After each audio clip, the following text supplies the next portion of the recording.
now that we know, let's get into the real stuff, who your conference final opponent is. Before we dive into the series, what has translated for you guys as a team from the last 6 days off between rounds to this downtime, or what did you guys try to do, I guess, differently maybe as you look to be best prepared for Game 1 on Friday?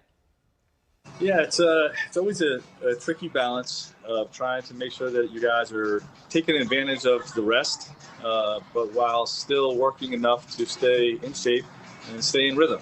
And what we came up with was sort of a plan where we're trying to play.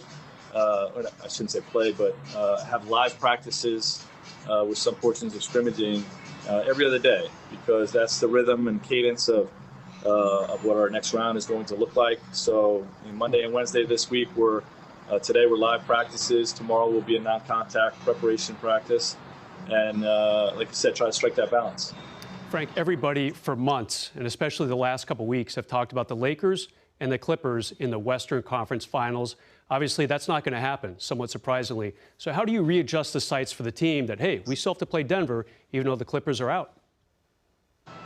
Yeah, it's really easy. I mean, the whole time that we're looking at our next opponent, there's two teams that we may face. So we spend equal time preparing for both. And whichever one comes before us, we're ready to go. So we've studied the Denver Nuggets extensively. They played a great series against the Clippers. They deserve to be in the Western Conference Finals. And we're going to have to play a great series to beat them.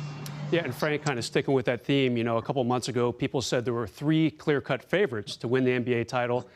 You guys are the only ones left, with Milwaukee and the Clippers going home. How do you approach that with the team, as in, hey, we still have a lot of work to do? Yeah, I mean, our group has had a stay-in-the-moment type of mindset all year long, block out the noise, expectations, criticism, praise, all those types of things, and really just focus on the moment. And the only thing that's important to us right now is winning Game 1 of this series. And, so really not even paying attention to all of the other noise and talk that's out there. And when you think of course, this next round and your opponent, Jamal Murray, Frank, had 2 50-point games, as we know, against Utah, and then scored 40 in Game 7 against the Clippers. How would you describe the rise that you've seen from him here in the playoffs especially, and what's the biggest challenge in terms of stopping him, slowing him down? Yeah, it's really remarkable what he's been able to do during this playoff run. I think losing Will Barton in their rotation and Gary Harris being hurt for a while, I think it led to Jamal being a lot more aggressive offensively. And, with that, he was able to put up some crazy numbers and really get into a great rhythm. And, we've seems like we're getting the hottest player in the league just about every time we enter a playoff series, whether it's Dame Lillard or James Harden or now both Jamal and Joker are playing at an extremely high level. So, we just got to make sure we stick to the things that have been working for us in the first couple of rounds with our defense and try to apply it to this series. Of course, you passed the first 2 tests. You only hope it carries over here to the conference finals. But when it comes to Denver, they're second among all playoff teams in three-point accuracy. They're not going to take as many threes as Houston. We know that. But how do you account for their perimeter shooting in that aspect of their game? Yeah, they've got a different offensive approach than some of the teams we faced.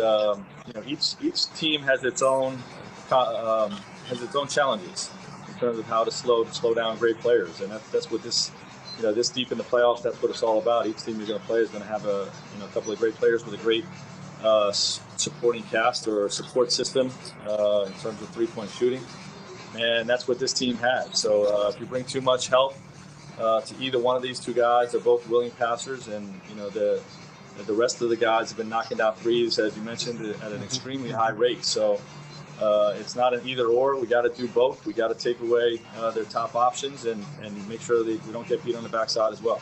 Yeah, obviously one of those top options, you just mentioned him a minute ago, Jokic. How do you contain him? I mean, he's so versatile. He's a great passer, a gifted shooter as well. What are you guys going to try to do to slow him down? Yeah, he's one of the most unique players in the game because he really can do it all.